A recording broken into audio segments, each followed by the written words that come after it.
Y así como Lolita Ayala, favorito, Sociedad Activa Podcast.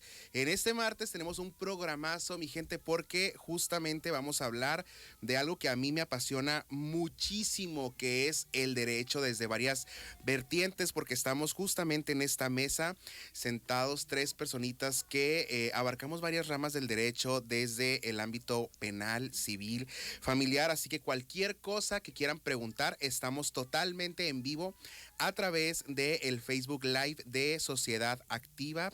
La página es la del loguito morado, por si les aparecen varias.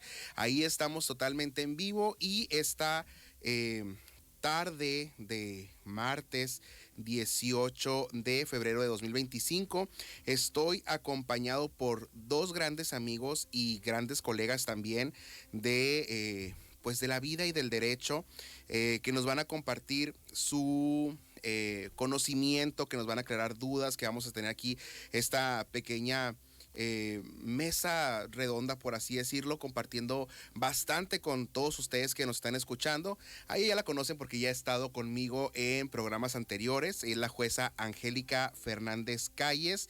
Ella es licenciada y maestra en Derecho Procesal Penal y Acusatorio Oral por la Universidad de Sonora, ambas con mención honorífica. Cuenta con estudios en la Universidad Nacional Autónoma de México, varios veranos de investigación científica, y actualmente se está desempeñando como jueza especializada en violencia de género del juzgado con competencia mixta del Poder Judicial del Estado de Sonora. Angélica, bienvenida. Encantada de estar esta tarde con ustedes. Y por supuesto también se encuentra con nosotros un gran amigo, Rumi, colega, que nos va a estar acompañando también esta tarde. Él es el licenciado Fernando Frausto. Él también cuenta con la licenciatura en Derecho por la Universidad de Sonora. Ha realizado estudios en la Universidad Nacional de Cuyo, en la provincia de Mendoza, República de Argentina. Tiene también el curso de diplomado en formación de mediadores del Centro de Justicia Alternativa del Poder Judicial del Estado, así como los seminarios de Amparo y Derecho Fiscal de la Suprema Corte de Justicia. Ha ocupado varios cargos, desde escribiente, actuario, secretario proyectista, secretario de acuerdos en diferentes juzgados como Magdalena, Zaguaripa, Puerto Peñasco, aquí en Hermosillo también, y actualmente es el secretario proyectista de la jueza aquí presente en el juzgado especializado con competencia mixta de violencia de género. Fernando, bienvenido. Gracias, Franco, un gusto estar aquí con ustedes. Y bueno, yo les contaba a la gente que nos sigue en redes sociales que el día de hoy íbamos a tener una mesa bastante rica en pues que nos sacaran todo el jugo, vaya. ¿Por qué? Porque pues yo sé que la gente ahí en casita tiene bastantes dudas de algunos asuntos que pudieran enfrentarse, como a cualquiera de nosotros nos enfrentamos a diferentes problemáticas día con día donde el derecho interviene.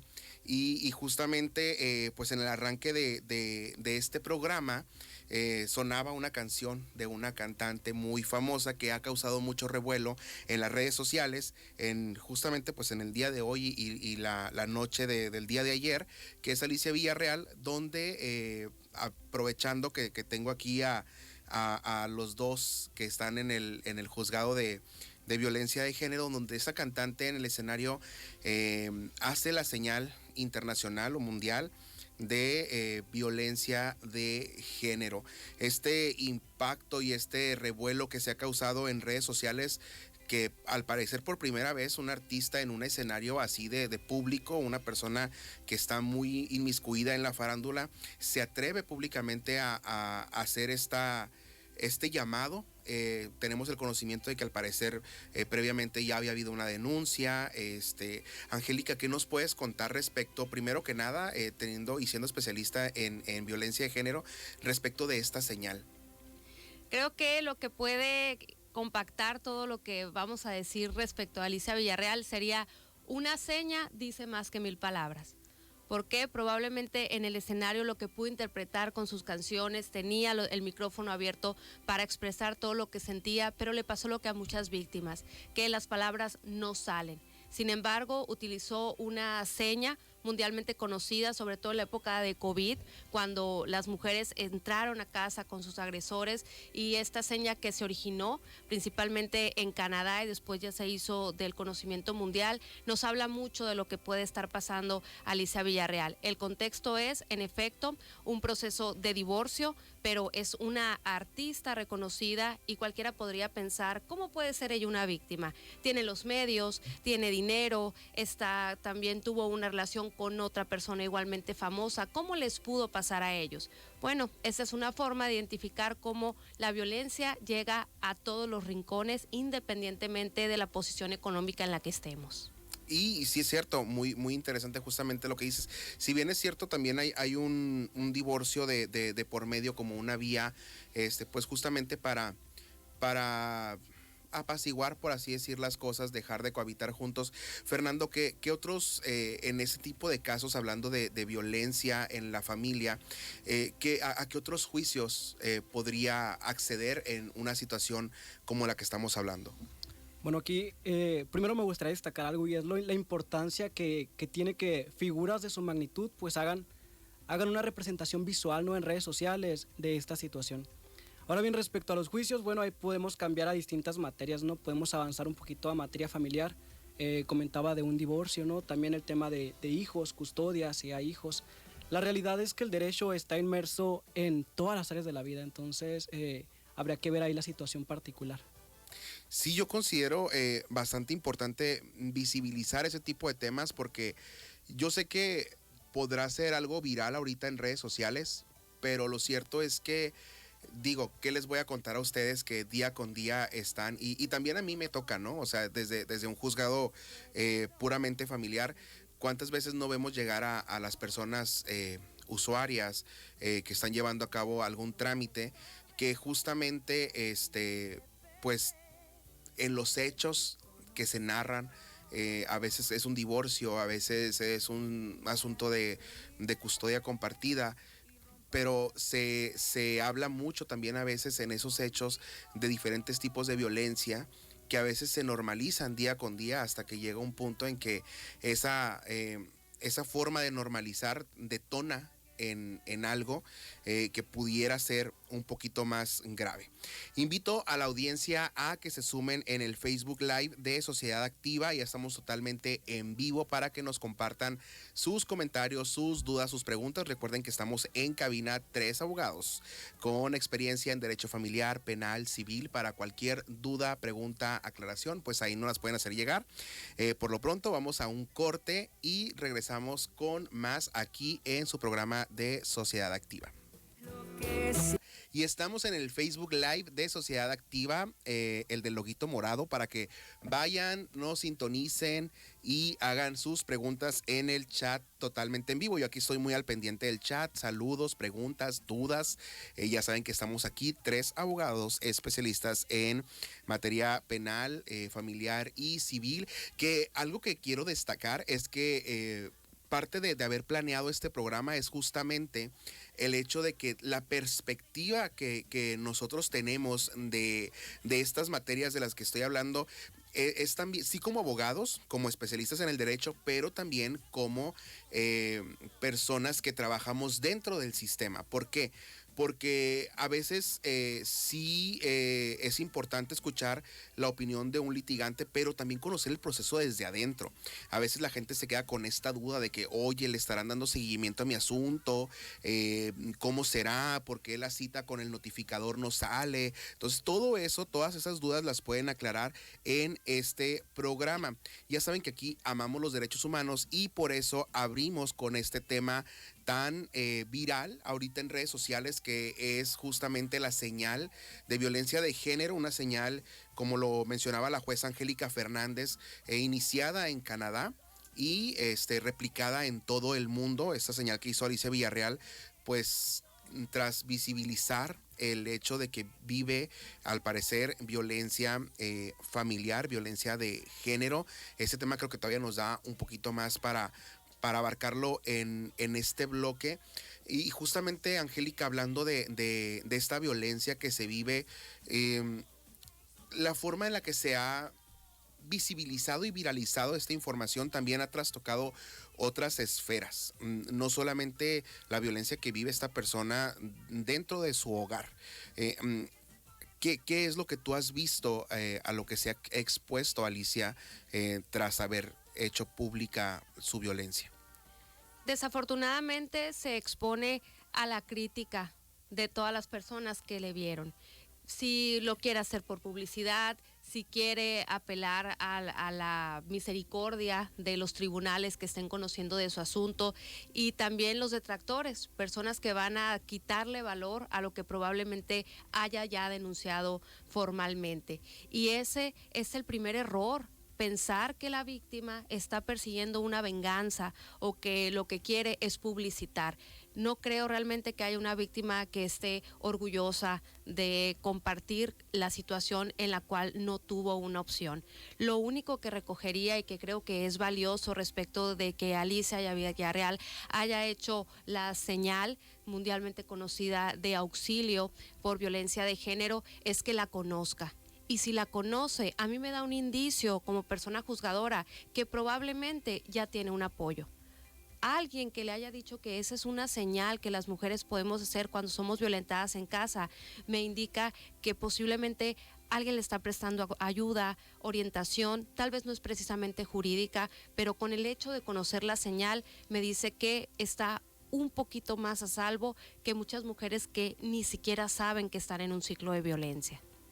¿Les ha tocado a ustedes, quien quiera tomar la palabra, tal vez no con alguien tan famoso como Alicia Villarreal, o tal vez sí, pero les ha tocado tener algún caso en el que alguna persona haya llegado al juzgado especializado en violencia de género, que a partir de pues visibilizar o contar su situación haya recibido más violencia?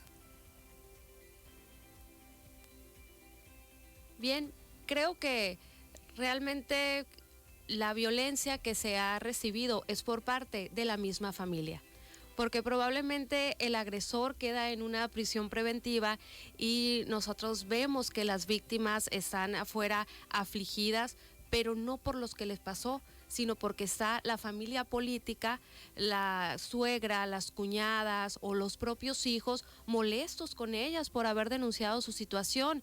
Y en una ocasión creo que me compartía Fernando haber presenciado cómo estaba tan afligida la víctima de haberse arrepentido de haber denunciado porque ahora habían detenido a su agresor.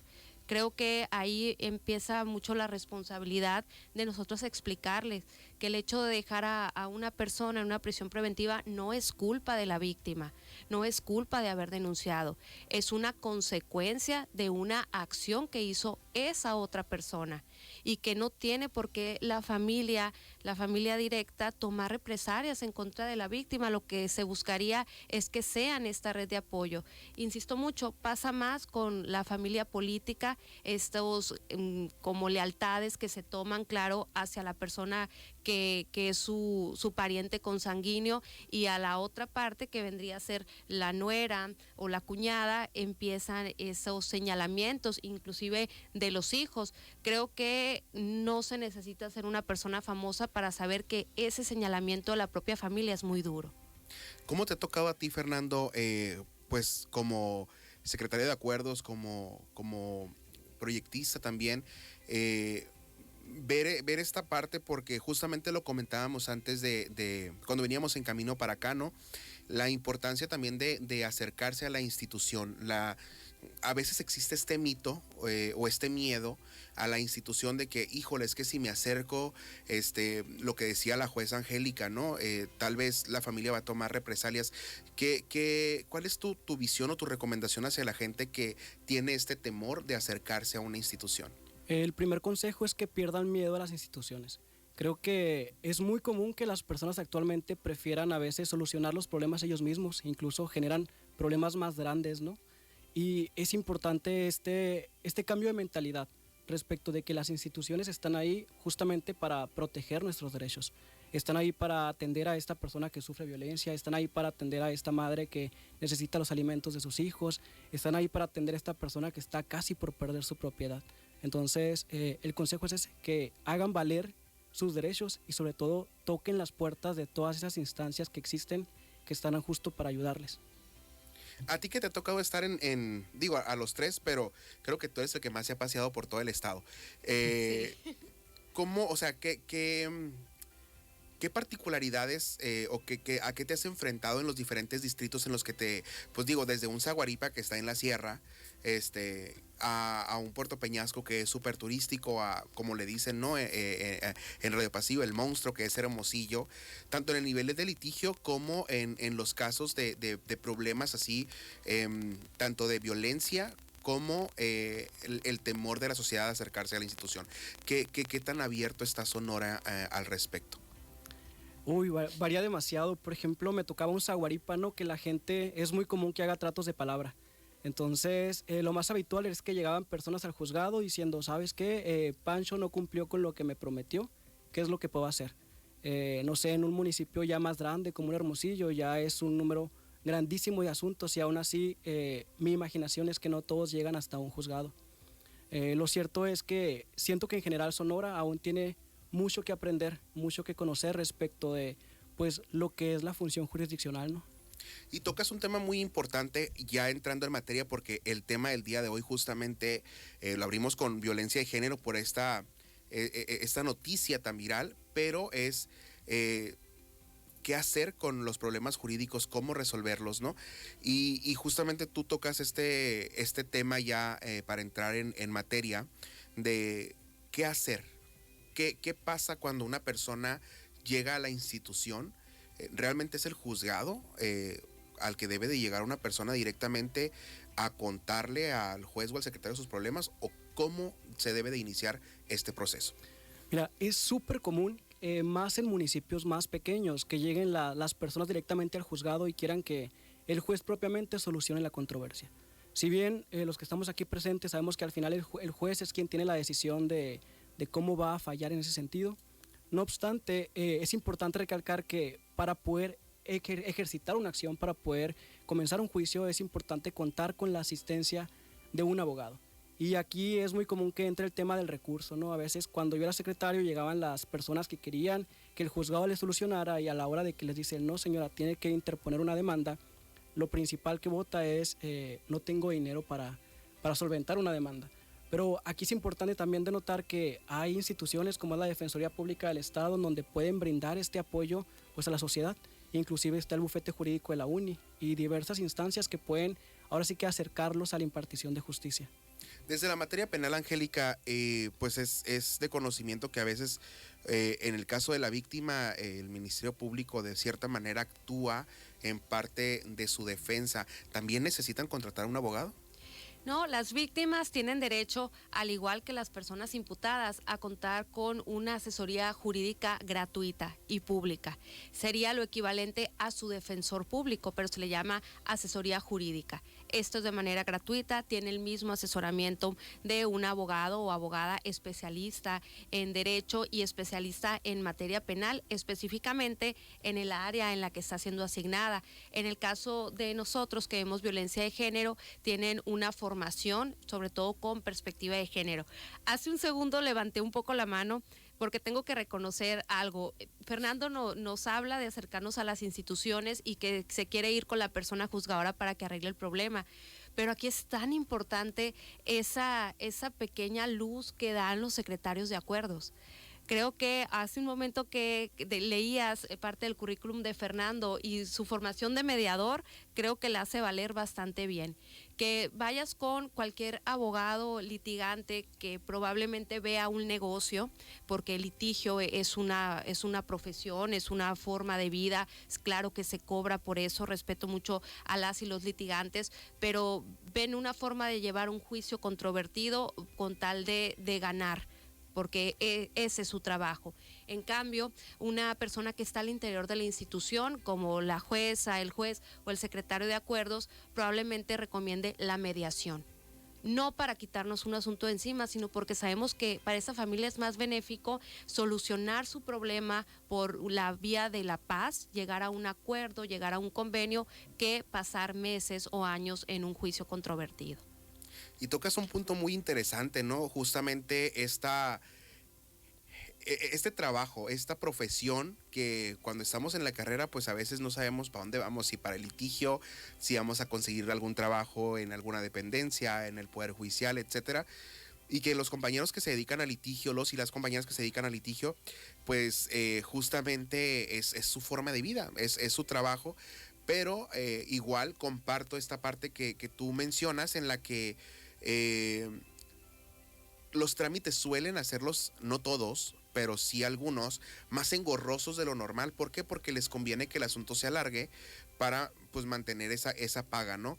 Y a veces la gente con quienes termina molesto es con el sistema, porque justamente pues hoy me llegó un comentario así al trabajo donde llega la señora y me dice, es que a mí me dijeron que el actuario no quiere salir. Y le tuve que explicar a la señora cómo funciona la agenda de un actuario, ¿no? Que eso vamos a hablar un poquito más adelante. Ya tenemos aquí preguntitas en el en vivo, pero por momento vamos a un corte y regresamos. Este programa se va demasiado rápido, ya estamos en el tercer bloque y ya saben que si quieren dejar sus dudas, sus preguntas, lo pueden hacer a través del chat totalmente en vivo en el Facebook Live de Sociedad Activa, en la página de Sociedad Activa es la que tiene el logo morado, mi gente, porque hay dos ahí, pero en la del logo morado es en la que estamos transmitiendo. Mando saluditos rápido a la gente que nos está viendo a través del Facebook Live. Cecilia Calle Espadilla está viendo el video. Kiki Gudiño, buenas tardes. Hola Kiki, buenas tardes. Etiqueta a Isaías. Isaías se contacta con nosotros y nos deja una súper pregunta. Creo que va para nuestro abogado civilista. A ver, Fer, nos dicen, ¿te puedes amparar contra el Infonavit si ya te dieron un aviso de suspensión de pagos y después de 4 años te activan el crédito nuevamente diciéndote que no concluiste el trámite en su momento? ¿Qué nos puedes compartir al respecto? Aquí primero voy a aplicar la famosa frase de los abogados, que es el depende, ¿no? Muy famosa. Mi primer consejo en este supuesto sería primero verificar el estatus del crédito. Creo que los aquí presentes conocemos que recientemente hubo bastantes cambios en tema de Infonavit. Hubo cambios en el tipo de contrato que se manejaban. A algunos usuarios la cantidad se les convirtió a pesos, se les congelaban intereses y demás. Entonces, mi primer consejo sería procurar un acercamiento directamente con Infonavit para verificar cuál es la cuestión, porque a lo mejor puedes optar por un juicio de amparos. No obstante, creo que es importante primero, ahora sí que buscar ese acercamiento primigenio directamente con Infonavit y tal vez de una manera administrativa o en lo económico, lo mencionaríamos, pueda dar solución a esa cuestión. Pues ahí tienes, Isaías, la respuesta. Y retomando este tema que mencionábamos en el bloque anterior, de no temerle a las instituciones, justamente Infonavit pues es un instituto que brinda esta facilidad para obtener un crédito hipotecario y así tener tu patrimonio. Y es bien sabido que pues cuando hay una falta de pago normalmente nos llegan esos avisos extrajudiciales, que aquí sí voy a tomar un poquito la palabra. Nomás déjenme cambiar la cámara porque hay algo muy importante. Aprovechando esta pregunta que nos hacen respecto de los avisos de pago que nos llegan por parte de Infonavit, es muy importante tener en cuenta los tipos de notificaciones que llegan a nuestras casas. Cuando nos llegan notificaciones, que es muy común, extrajudiciales, de despachos jurídicos, de instituciones de crédito, que traen incluso el logo de este despacho o de esta institución, es muy común, me ha pasado que familiares, amigos, personas conocidas me hablen y me manden foto de estas notificaciones, porque a veces incluso traen esta amenaza de embargo. ¿Qué pasa cuando llega una notificación extrajudicial con una amenaza de embargo? Hay que revisarlo primeramente. Si el aviso viene por parte de un despacho, de un corporativo, de una institución de crédito o de marcas populares de esas tiendas que venden ropa, muebles, etcétera, son justamente eso, notificaciones extrajudiciales. Y lo que decía hace rato Fernando es muy importante, acercarse tal vez a la institución donde sacaron ese crédito para saber de qué manera pueden llegar a un arreglo, porque también lo decía la jueza Angélica hace un momento, es importante la mediación y a veces esta es la oportunidad de mediar directamente con la institución que brindó ese crédito en algún momento para tratar de solventar o solucionar ese asunto sin la necesidad de llegar a un litigio. Ahora, ¿cuáles son las notificaciones válidas en las que sí debemos de prestar bastante atención? Cuando te llega un citatorio o una notificación que venga sellada por algún juzgado, sello original, y que además en alguna parte de esta notificación diga cédula de notificación y que además traiga la firma estampada de un actuario notificador, ahí sí es muy importante que prestemos bastante atención porque muy posiblemente ya tenemos algún plazo o algún término para dar contestación a esa notificación que se nos está presentando.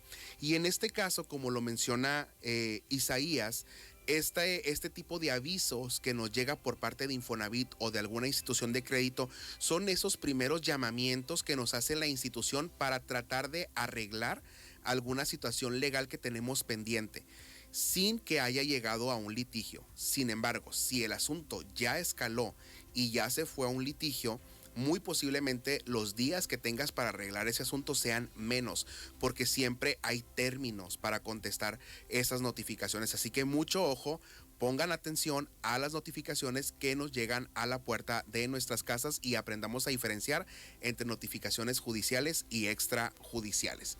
Y aprovechando esta recta donde estamos hablando mucho de materia civil, y que tenemos aquí a un especialista, es muy común, Fernando, darnos cuenta o toparnos con asuntos que tienen que ver con la materia de derecho civil, porque la gente pues busca tener un patrimonio, ¿no? ¿Cuál es la mejor forma o para proteger ese patrimonio, o no llegar a una situación como la que nos está comentando Isaías, de tener el temor tal vez de perder tu patrimonio? ¿De qué manera lo podemos asegurar o cómo podemos llegar a un arreglo? O lo mencionaba Angélica hace un momento, ¿cómo mediar con la institución para no tener este tipo de temores? Mira, respecto de cómo mediar, lo cierto es que las partes actoras, dícese Infonavit o cualquier otra hipotecaria, lo que menos quiere es gastar en abogados, no es tener un litigio, tener un conflicto. Siempre estas instancias van a procurar llegar a arreglos previos a juicio. No obstante, si el juicio ya progresó, y me gustaría hacer un paréntesis grande porque creo que es muy importante, es que si te llega una notificación de un tipo de juicio en el que se te demanda cualquier cuestión, dícese alguna acción hipotecaria, es importante que la atiendas, que le des un seguimiento, porque se tiene esta creencia a veces de que, me llegó la notificación, la ignoré y ahí paró. Lo cierto es que los juicios progresan, se acusan rebeldías y demás.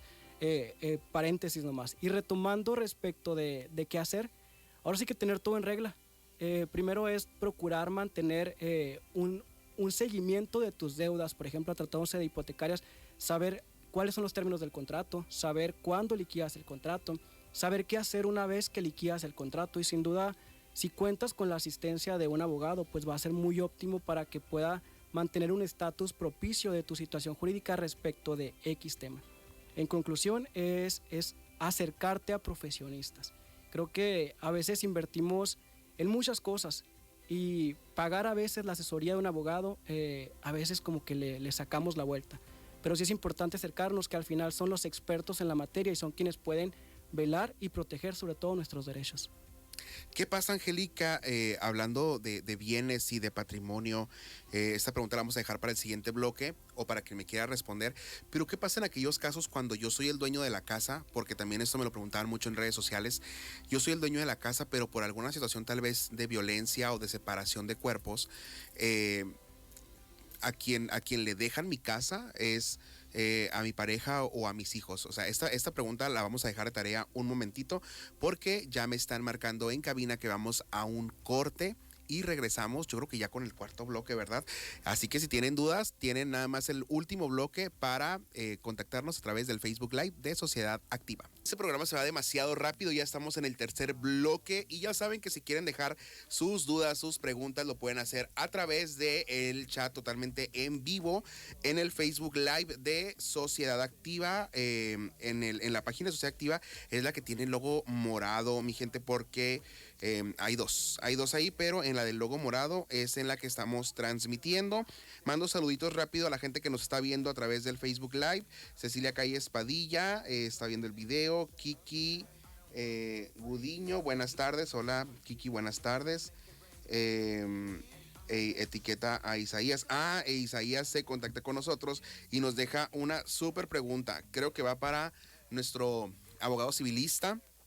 A ver, Fer, nos dicen: ¿te puedes amparar contra el Infonavit si ya te dieron un aviso de suspensión de pagos y después de 4 años te activan el crédito nuevamente diciéndote que no concluiste el trámite en su momento? ¿Qué nos puedes compartir al respecto? Aquí primero voy a aplicar la famosa frase de los abogados, que es el depende, ¿no? Muy famosa. Mi primer consejo en este supuesto sería primero verificar el estatus del crédito. Creo que los aquí presentes conocemos que recientemente hubo bastantes cambios en tema de Infonavit. Hubo cambios en el tipo de contrato que se manejaban. A algunos usuarios la cantidad se les convirtió a pesos, se les congelaban intereses y demás.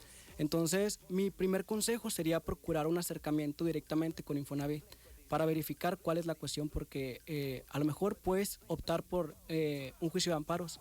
No obstante, creo que es importante primero, ahora sí que buscar ese acercamiento primigenio directamente con Infonavit y tal vez de una manera administrativa o en lo económico, lo mencionaríamos, pueda dar solución a esa cuestión.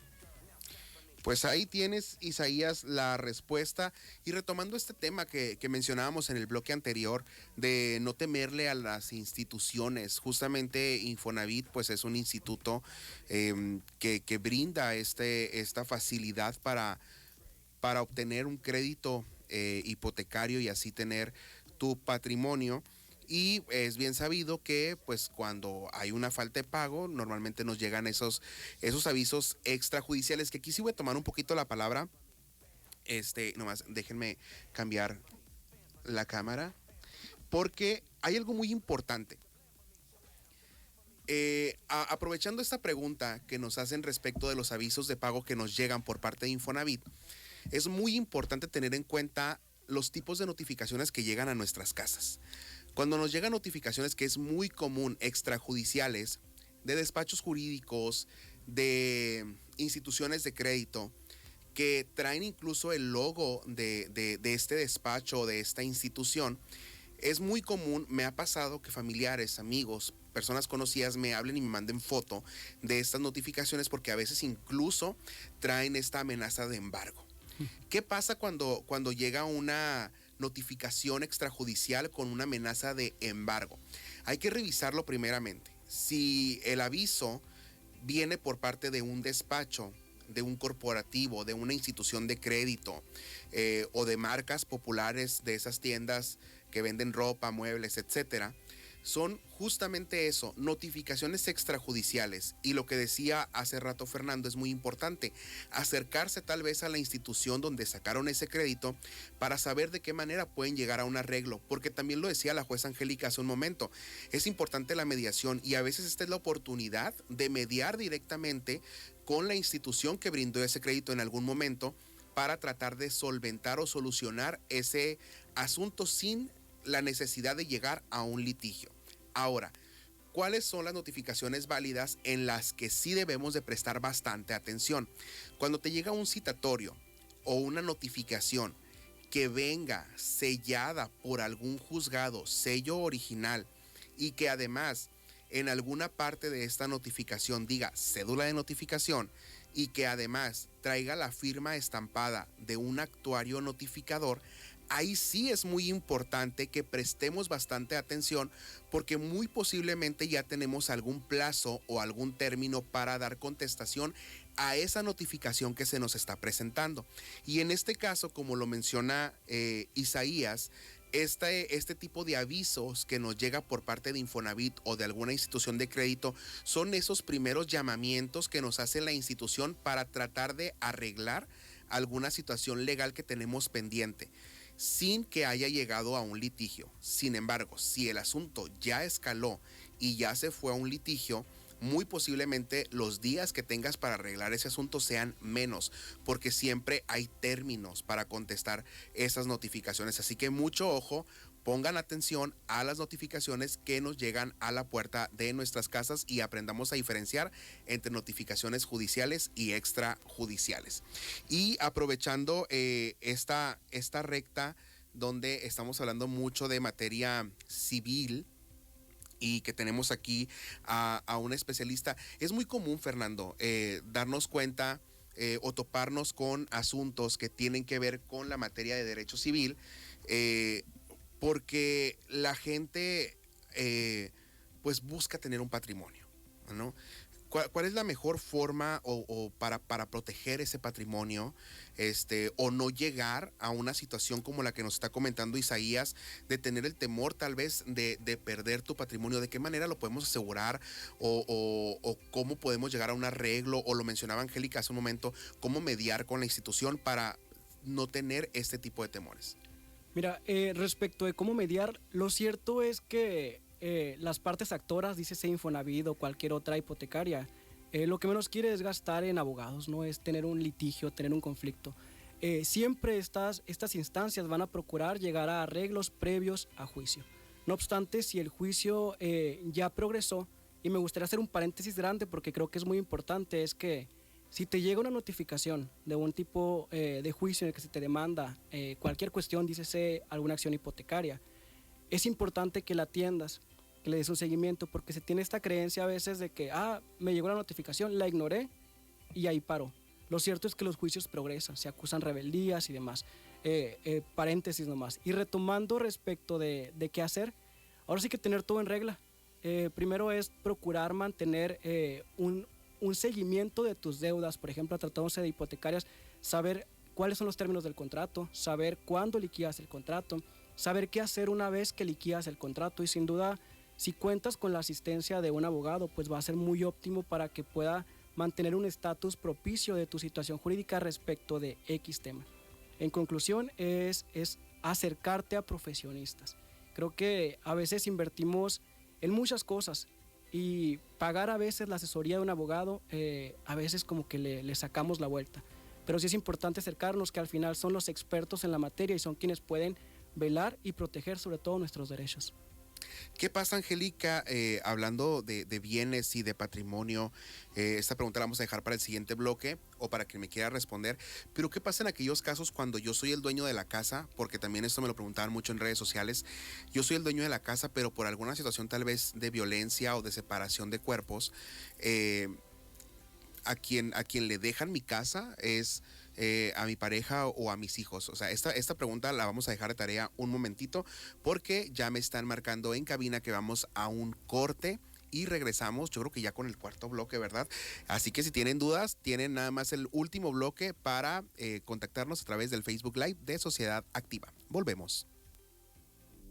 Esta canción me encantó porque es la de Amiga Date Cuenta, pero desde una visión de que hay que apoyarnos entre amigos.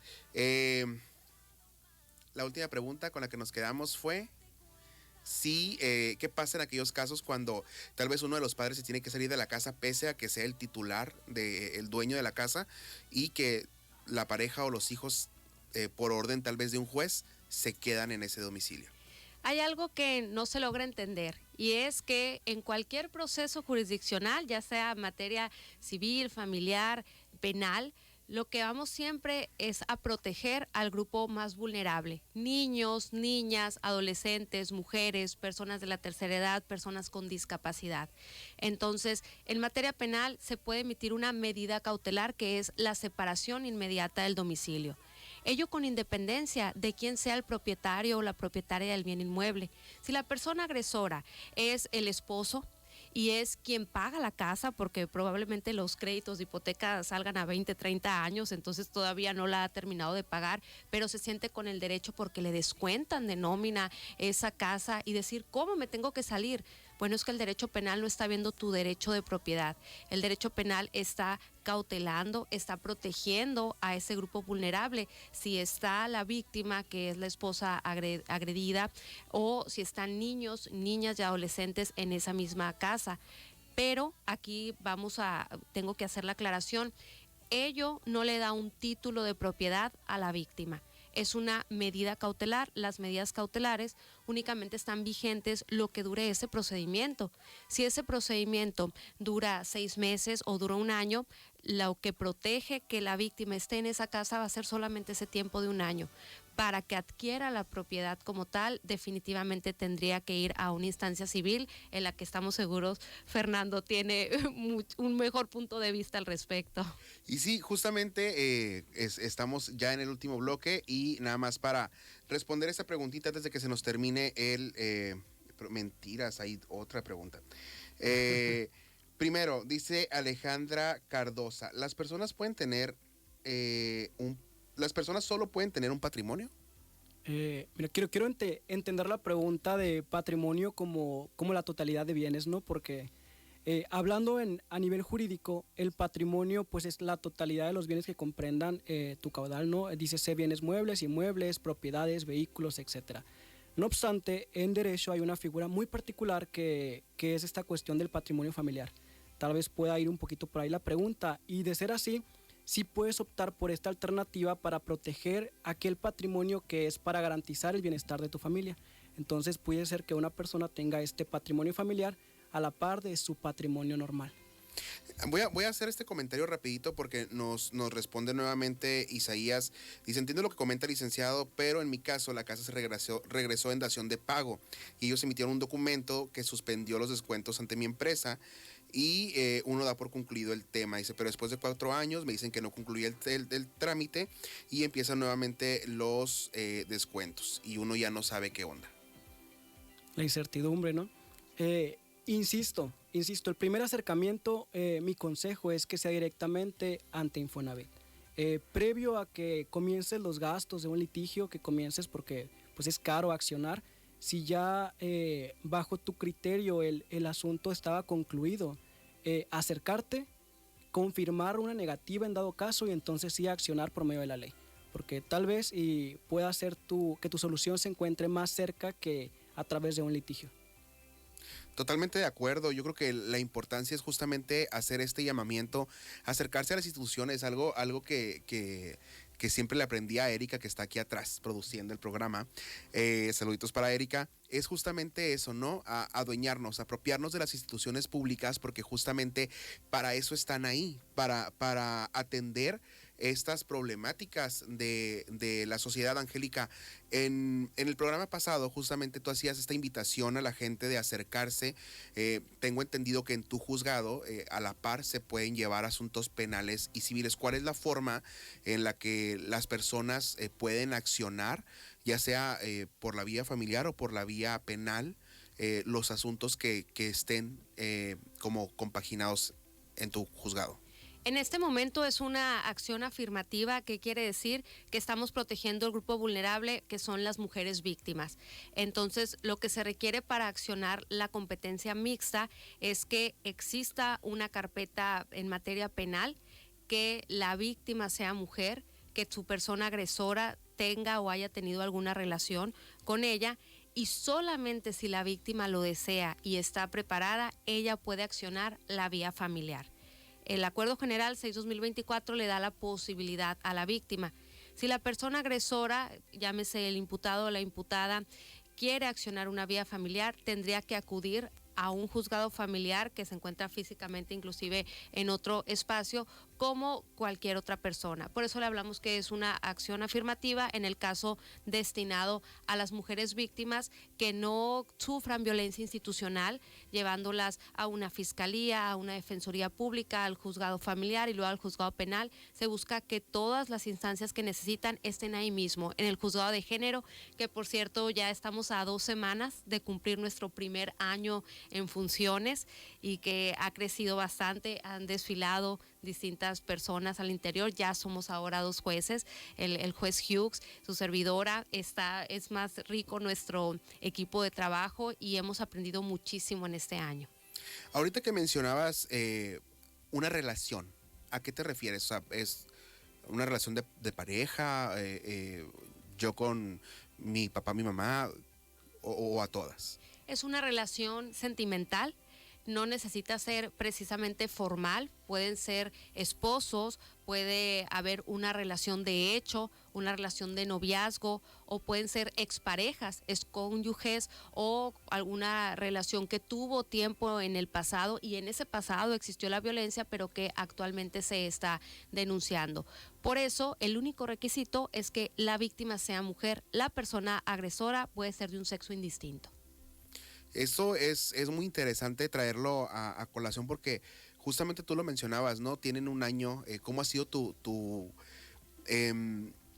pues tu perspectiva, Fernando, o tu impacto de haber venido? Yo sé que habías estado en un juzgado mixto, bueno, en varios juzgados mixtos donde se ve en materia penal, familiar, pero la última parte de tu trayectoria previo a estar con la licenciada Angélica, pues era estar en materias como más frías, como materias el civil, el oral mercantil. ¿Cómo fue tu impacto, tu impresión de llegar a este espacio? Bueno, yo tengo relativamente poco, ¿no? Desde septiembre que puedo formar parte aquí del juzgado especializado. Y un cambio total, miren. Para empezar, nosotros en un juzgado tradicional trabajamos con expedientes, únicamente tenemos un contacto directo con las partes en determinadas audiencias y muchas veces las partes no van porque pueden nombrar un representante. El presenciar las carpetas penales, el tener a la víctima, el tener a la persona que propiamente te está narrando la situación por la que pasó, sí sensibiliza muchísimo. Sí genera un impacto y sobre todo creo que cambia un poquito esta mentalidad que yo tenía respecto de la forma de impartir justicia. Sin duda creo que me voy muy enriquecido en el momento que parta, ¿no?, de este tribunal. Y creo que eso es algo que, digo, ahorita que hay un revuelo y que el Poder Judicial también es un tema viral,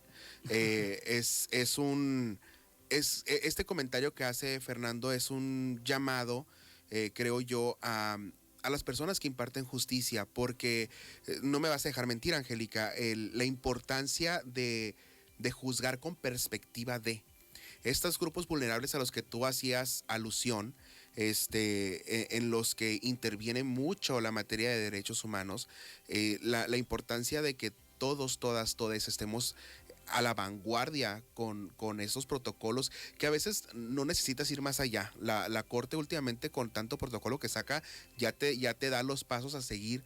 En tu caso me ha tocado presenciar algunas conferencias en las que das como el seguimiento, los pasos a seguir para juzgar con perspectiva de género. No sé si nos puedas compartir cómo es este manualito que tienes para localizar cuando existe esta violencia y cómo juzgar con perspectiva de. Este manualito asusta un poco porque son más de 1000 hojas y leerlo es invertir bastante tiempo, pero es muy sencillo. Es muy sencillo de leerlo, vienen casos prácticos de todos los aspectos y específicamente la metodología para juzgar con perspectiva de género son 6 pasos. 6 pasos que te los aprendes en la práctica. Analizar el contexto, el lenguaje, ver si el derecho es aplicable o no, hacer ajustes razonables. Quiere decir, esta metodología es muy lógica. Lo único que hizo la Corte fue darle un fundamento jurídico para lo que probablemente nosotros 3 entendemos que va en contra de la justicia o que va en contra de la ley, pero no lo puedo fundamentar en mis propias creencias. La Corte recoge ese sentido común, que el derecho debe tener un sentido común, y nos hace fácil actuar con un protocolo. Y respecto de juzgar con perspectiva de género, creo que eso ha motivado un poco, y no nos estoy haciendo promoción, pero sí nos la voy a hacer, las cápsulas que los 3 compartimos, porque atendemos problemas reales de gente de verdad que no comprende todos los mecanismos jurídicos que les hablamos, y al terminar las audiencias, probablemente en estos comentarios como la señora no sabía que era un juicio de alimentos, la persona imputada no sabía que era una consignación de pago, y de ahí tomamos nuestras notas y corremos a hacer nuestras cápsulas para que, si nos llegan a escuchar, no podemos dar una asesoría porque va en contra de la imparcialidad, pero ojalá alguien les dijera que hacemos este tipo de cápsulas porque nos inspiramos en nuestros usuarios y usuarias para poder hablarles en español o traducirles todo eso que en audiencia tal vez no se logra comprender. Esto qué padre que lo menciones, porque justamente los tres creamos estas páginas en redes sociales donde estamos tratando de hacer el derecho un poquito más digerible y más accesible para la gente que tal vez no cuenta como tal con una asesoría jurídica, y si bien somos personas neutrales que estamos dentro del sistema, lo cierto es que pues el conocimiento el derecho debe ser de conocimiento público. Antes de irnos, quiero agradecerles por haber estado aquí con nosotros este martes, por haber brindado su conocimiento para pues nuestra audiencia, para que conociera un poquito más de cómo solucionar estos problemas a los que se enfrenta día con día. Y no me gustaría que nos fuéramos sin que nos den un último comentario y que también pues nos digan sus redes sociales. Vamos contigo primero, Fer. Muy bien, mire, mis redes sociales, partiendo de ahí, es lic.fernandofrausto. Respecto a mi último comentario, me gustaría que tanto servidores públicos como abogados y las partes puedan propiciar como un cambio de mentalidad. La idea principal por la que vine aquí es que perdamos este miedo a las instituciones y que perdamos este miedo a conocer respecto de nuestros derechos. Leyes hay, solamente falta a veces que las conozcamos y que sepamos cómo aplicarlas. Esa es mi última idea. Angélica. Yo también les quiero invitar a que me sigan en mis redes sociales. En Instagram estoy como Angélica F. Calles. Aquí hablo de esa cajita de preguntas que subo todos los jueves, también de las pequeñas cápsulas. Y mi comentario sería que a las personas juzgadoras antes se nos veía como seres prudentes, pero esa prudencia se confundió con estar en las sombras. Actualmente ya no se puede estar en las sombras, tiene que haber una corte abierta, tenemos que publicitar y dar a conocer nuestro trabajo para que la gente comprenda cómo es que se hace la justicia. Y pues justamente hablando de esta corte abierta y de esta manera pública, ¿no? Nada más como manera de generar intriga ahí, ¿cuál es la postura de cada uno respecto de la nueva reforma judicial? Por mi parte, a favor. Creo que viene a marcar un cambio trascendental en la forma de impartir justicia en México y sobre todo que abre estas oportunidades a muchísimas más personas. Entonces, a favor. Yo voy a insistir que lo que se busca es combatir la corrupción. El primer acto de corrupción de una persona es postularse para un puesto para el cual no está preparada o preparado. Así que yo espero que todas las personas que se hayan postulado y sean candidatos realmente cuenten con esa formación y busquen hacer el mejor trabajo.